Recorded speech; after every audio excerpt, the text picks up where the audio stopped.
the numbers. Okay, exactly. Maybe also we need to, aside from that, to talk about our politics really. And Cynthia, she mentions, of course, change. We had also the progressive constitution as we touted to be installed in 2013. How would we describe the brand of politics in this country?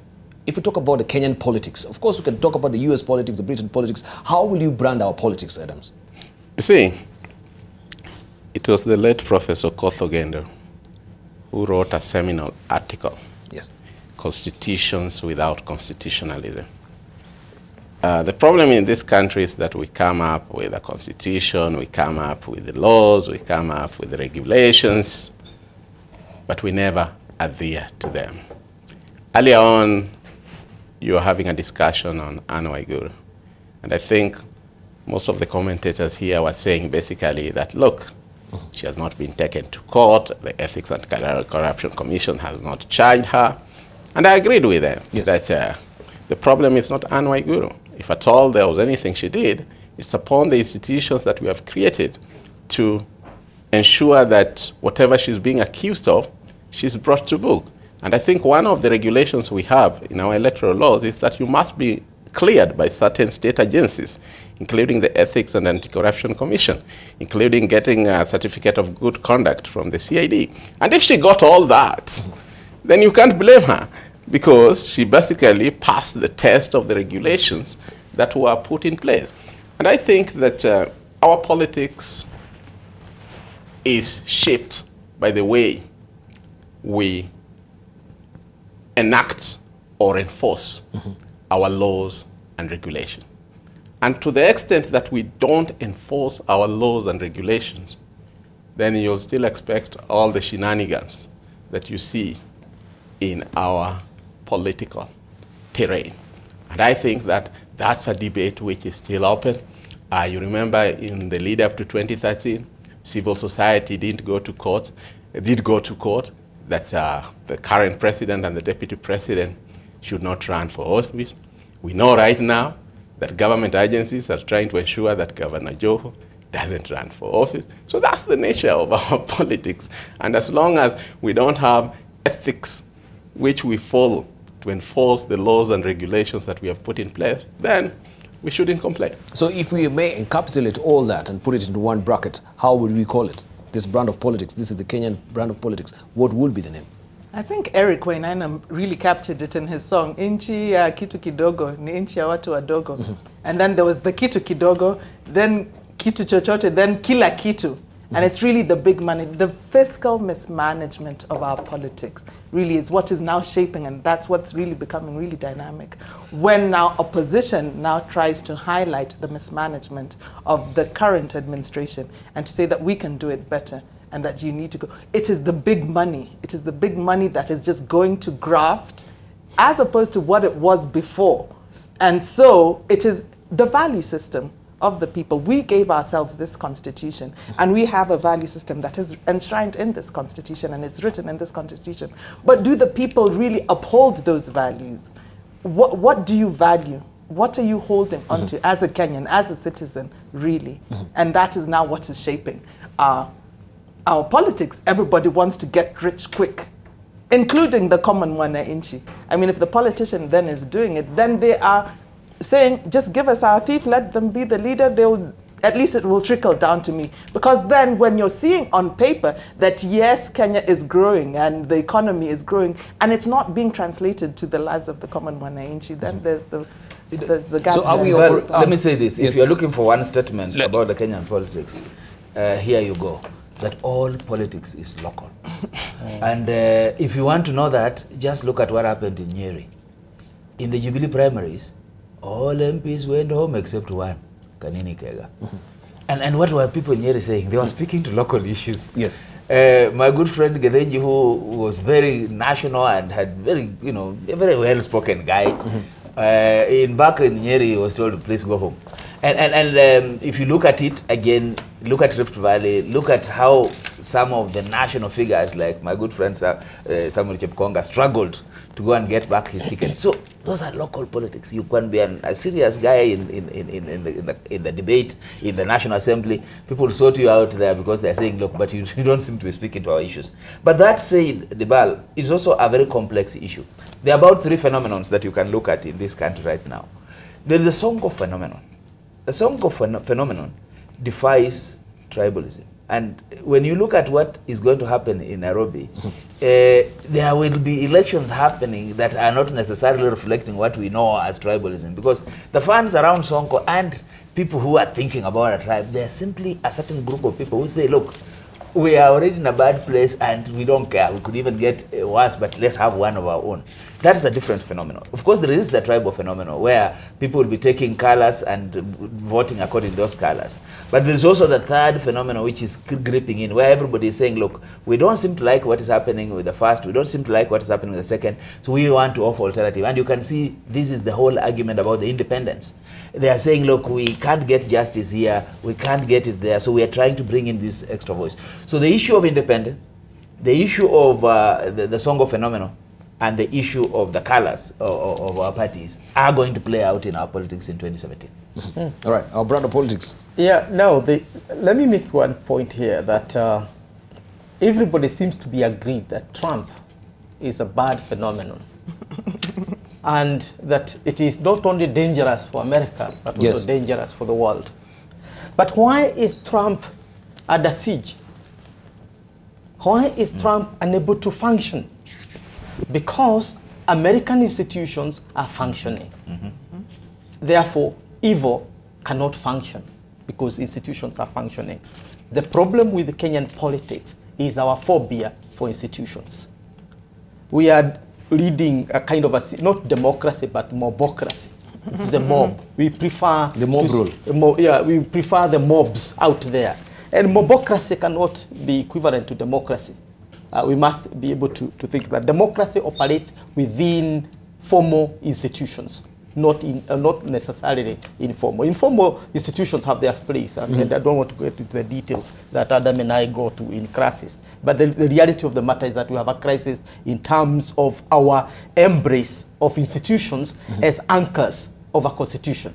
A constitution is not supposed to do anything. It's just supposed to cast the vision, the wish of the people. This is what we would want to get. And then the institutions and everything help us to realize that. And it's a multi-generational activity. It's not a one-generational activity. Second, let me see, I mean, this politics 2017, there are major shifts that we might want to celebrate, not necessarily to complain about. In 2002, we saw 2 candidates from the same community, Uhuru Kenyatta and Mwai Kibaki, competing with each other. And what did that do to the Kenyan politics? It is completely wiped out the ethnic factor and brought in a generational factor as the axis about which politics is going to revolve. If you look at the Sonko phenomenon and you look at the food politics that we have been talking about today, politics seems to be shifting from ethnic axis to youth and Karl Marx. Yes. It is youth and Karl Marx, where food, I mean, there are people agitating for the ordinary people in a very Marxian distributive language. Yes. You know, everybody has the right to food. Everybody has the right to milk. Everybody has the right to sugar. We have this class and this class. This is the class of exploiters, those who are learning cartels and so on, and the class of the exploited. Marx has come back alive.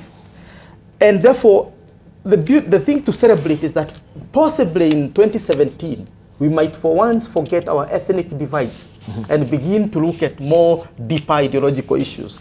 We might fight over food, who stole the food, who is depriving food, but we have moved from our normal ethnic polarization of our politics. I think I'm celebrating that myself. All right. Maybe, and you raised also a good point about the emergence of the outliers, challenging the conventional politics of the day. And also, I'm having with me this morning also the Time magazine. Of course, you know Emmanuel Macron, who is the youngest president of France right now. The battle for France, it says, is over.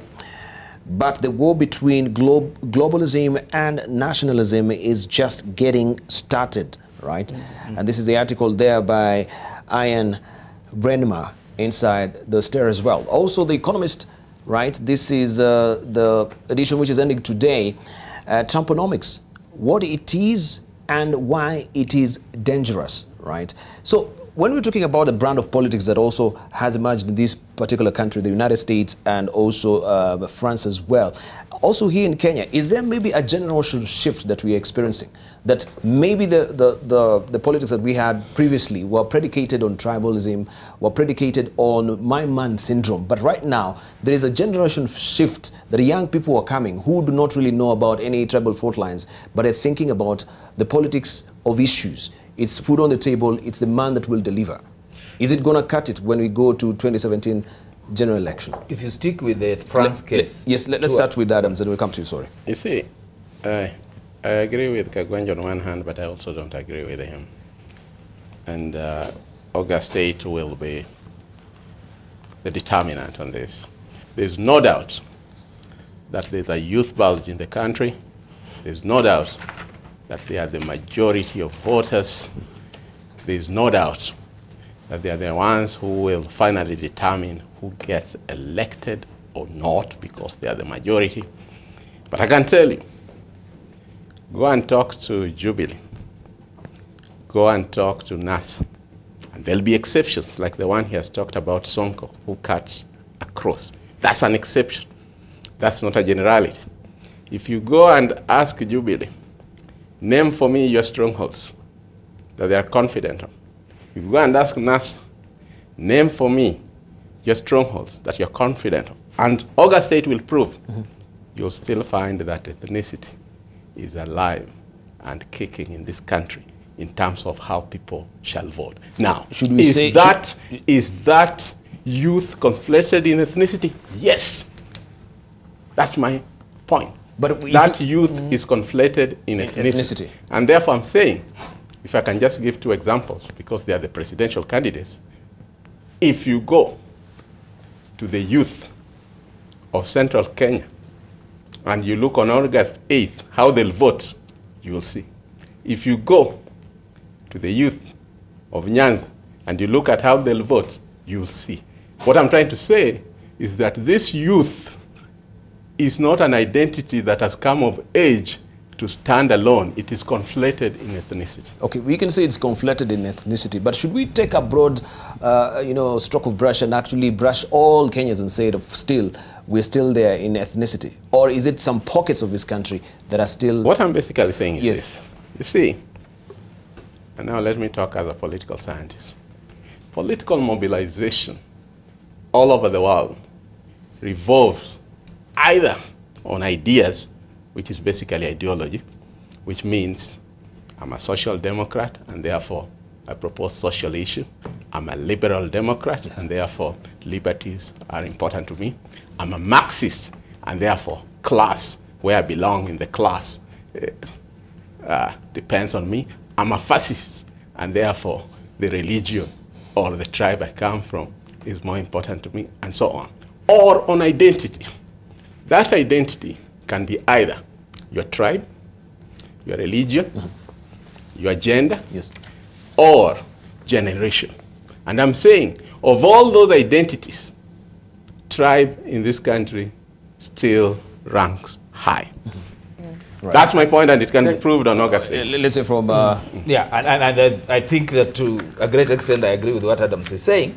The only thing that I wanted to do is to bring out certain other contestations. And when you talked about France and then we looked at the US, one of the greatest articles that I read after the France elections is the argument that the French did, which was that they needed to still prove to the Americans that they're the superior guy, so that they were not going to go the American route, the fascist, the nationalist route.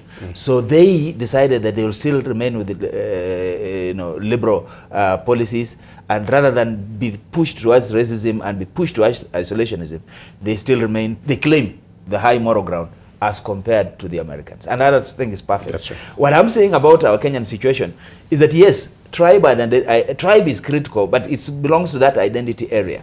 And the Sonko movement and Sonko phenomenon in this country and others, and we see it in terms of local politics. In national politics, I think that the bigger picture will still remain where my friend Adams is talking about. But the local politics in Nairobi, local politics in Mombasa, local politics in Kiambu will be determined by other identity issues. And this is why we're coming in and saying that this phenomenon of Sonko is a phenomenon that is growing on its own.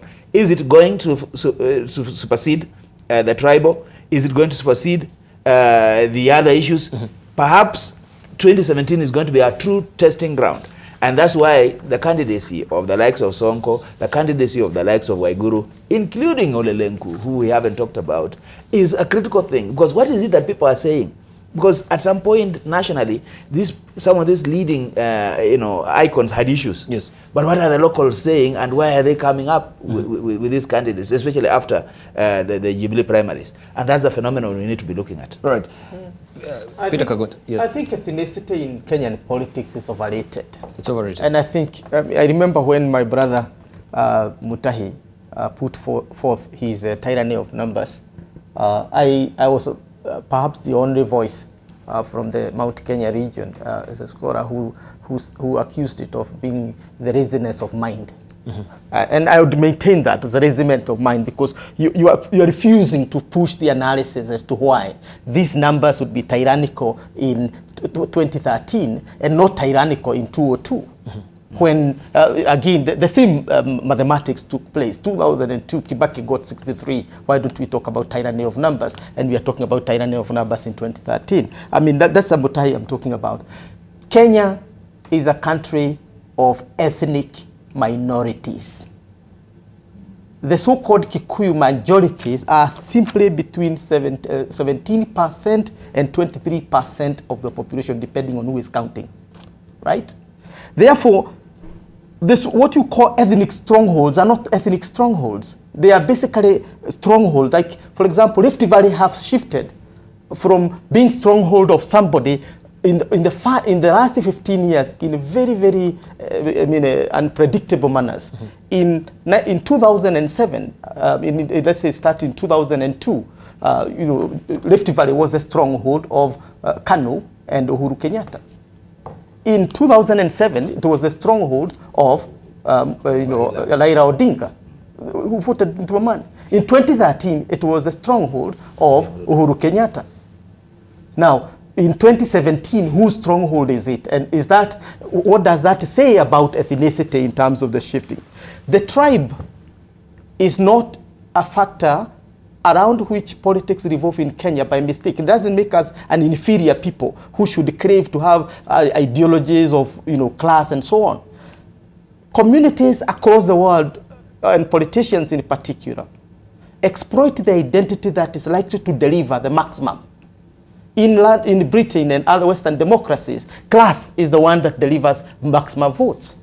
In Kenya, ethnicity, multiple ethnicities, not one, but coalitions of ethnicities or ethnic groups, particularly the 5 major groups, Kikuyu, Luhya, Kalenjin, Kamba, and Luo.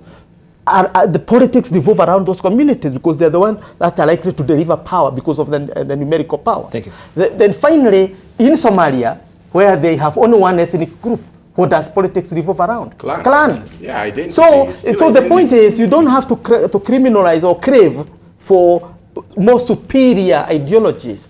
In the US, it is class, all right, but with race in it.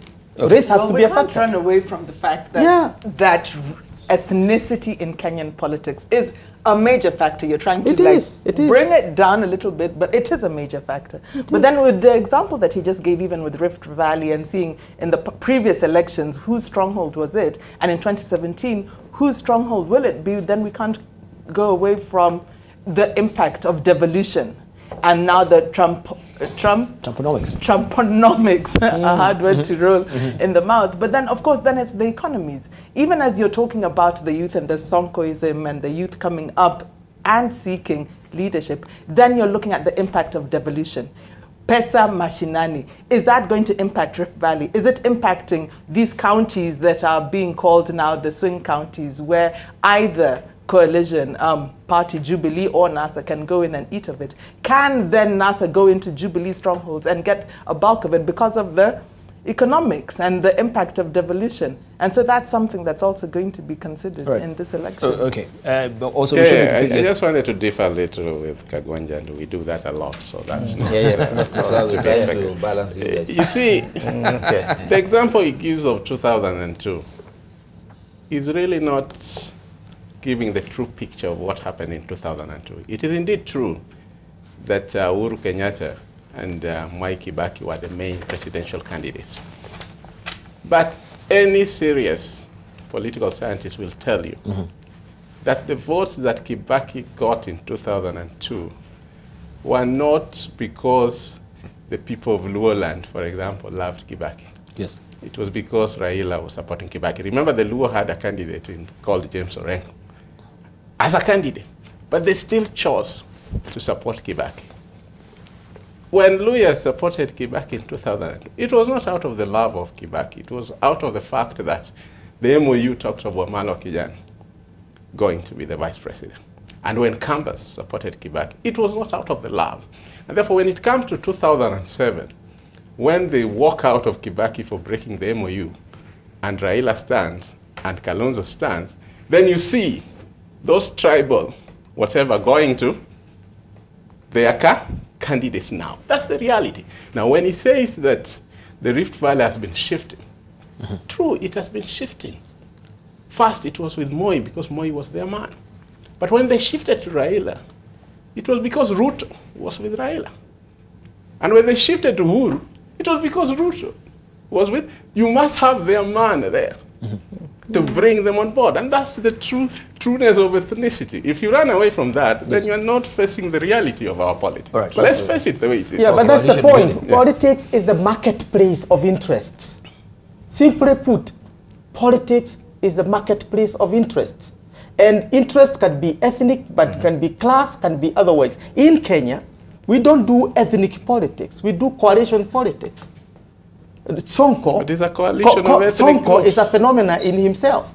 And, I say that's an exception. And nobody even know, I mean, people have even forgotten his tribe. Exception, that's an exception. But what happens? He chooses a person whose interest he thinks will draw more votes. So Sonko is having a coalition, in a sense, or is envisaging a coalition. What I'm trying to say is that we need to scratch deeper beneath the skin and get to the real matters. That we don't do things because we're tribe. Why is it that in social life, Mama Anyango and Mama Wanjiru are buddies and they are in the same chama? Why? Because their interests are catered there. In politics, it is coalition, full stop. Right. You know this argument, we can carry it on. But yes, and we should be preparing our headline thoughts as well. My issue very is, briefly, we still have two levels of analysis that we must keep having in mind: the national analysis and county analysis. And when you go back to my Nyeri example, you get what local issues are and why they're voting the way they're voting. When you come to Nairobi or come to Kiambu, you see the dynamics, Kirinyaga and even Kajiado. Now, let's not let's not miss that and just look at this ethnicity and the so-called divide. There are issues that Kenyans are concerned about. Sometimes those issues are very clear, and especially at the county level, and sometimes they are not as clear when you look at it at a national level. Yes, there's a role for ethnicity, but that does not deny the fact that there is a growing phenomenon that we are calling a Sonko phenomenon. There's a growing number of people who are looking at politics from interest, yes, from identity, yes, and from a position of what statements do we want to make out of it. This whole thing about tribalism is real, but it is going to be met with real serious challenge in 2017 with the Sonko phenomenon and the independent phenomenon. All right. Briefly, I just wanted to say that what Patty says is correct, but you have to remember that when you go to the counties, just like the example that Kagwanja gave of Somalia, when you go to the counties, the issue is not ethnicity because there's one strong ethnic group there. So you go to the next level. It can either be identity or it can be issues. So for example, when you are talking of Olelenko, since Kajiado is majority Maasai, and then you have another tribe there, then you'll find that that balance will take away the voting pattern away from ethnicity, because ethnicity is a constant there, and now take it to a next level. For some places it will be clans, for some places it will be issues, for some places it will be gender and all that. But I'm keeping on saying that when you look at Nyeri, in my view, Mutahi Kagwe would have offered a very good position as governor. The people said, no, they made their own choices. So based at that level, it's neither clan, it's local. Yeah, that's why I'm agreeing. Issues. Let's get our headline thoughts also far as we're preparing to wind up. Very briefly, 30 seconds. So, would we still now engage or encase actually our politics on tribalism? It will be a pity. And as we're rolling towards the general election, will we see, you know, maybe the reduction of absurdities and a surplus of reason in this election when we're talking about, or we can actually hark back to 2007? Cynthia, very briefly. I'd like to see, even when ethnicity does affect our politics, that in areas where women have been nominated, that they actually then do not be subjected to too much of the cultural biases that have governed our politics, and that they do get elected, and we do see what the woman brings to the table in the political sphere. So that's something that will be interesting to watch. And of course, we've seen an increase in the women who have come up for elections, and so all the best for them. Thank you. Peter? I think I would conclude with Martin's analysis, which I think is superb, that if you were looking at the Kenyan politics, look at it at two levels, the local and the national. Yes. And therefore, it is Nelson Mandela who said that all politics is local. There's no better Pan-Africanist than Nelson Mandela, but he admitted in his autobiography that all politics are local. What is he saying? He's saying that at the local level, the basic interests of the people will determine where they vote, because that is where the rubber meets the road. At the same time, if you go to Europe, we kind of very briefly hail nationalism, but nationalism is basically tribalism by another name. It's the Swedes, the Danes, the Brits, the Scots, and all. These are tribes, basically, smaller than Zulu, or smaller basically than Kikuyu. Some of the so-called countries are, population-wise, a fifth of the Zulu nation. Thank you. Right. I think that we are in a good place as a country. We are maturing politically. Even the coalitions that we are seeing coming up this time round are very interesting, as the place of political parties is reshaping, so that both divides are recognizing that you can still coalesce with parties, you can merge, you can do that. And I think there's a good thing happening there. What I think also is good that is happening is what has happened in France and what is likely to happen in Britain. I think that the Brexit agenda is going to narrow. The nationalism agenda that we've seen in the US is going to narrow, and there is a new wake-up call even for us. Thank you. And we're going to look at things a little differently and vote differently. Right. Three things. I think I want to agree with Cynthia that at least the woman's place in politics is really catching up. If you look at the number of governor aspirants, you have Waiguru, you have Laboso. If you look at the number of women aspirants has increased, Ivo Bara, Lilian Gogo, and all over the country, there are women who are contesting directly and not waiting for the women rep positions. So I think that's a positive. The second thing that one cannot run away from is that even as tribal politics starts giving way, it's still going to be a factor. And I think August 8 will prove me right when finally you look at the numbers. And thirdly, we can't ignore the fact that this is also going to be an issue-oriented election. There'll be corruption, there'll be cost of living, there'll be development from either side that you are talking about. Thank you. We need to wind up. It's 8 on the nose. And of course, we have so many issues to really talk about, even the role of media. And I think we'll also take that to maybe the next sitting that we will have to discuss the role of media. And we saw that Trump was the catnip of, the media as well. And they were actually, forecasting his collapse, his imminent collapse. But that didn't really happen as well. So if media takes let's say they have a bias, how will it also shape the opinion, and how will it shape also the view of the citizenry as well? We need to look at that as well. Does media play a key pivotal role when it comes also to shaping opinions as well? And press bias, where does it fall in place of politics as well?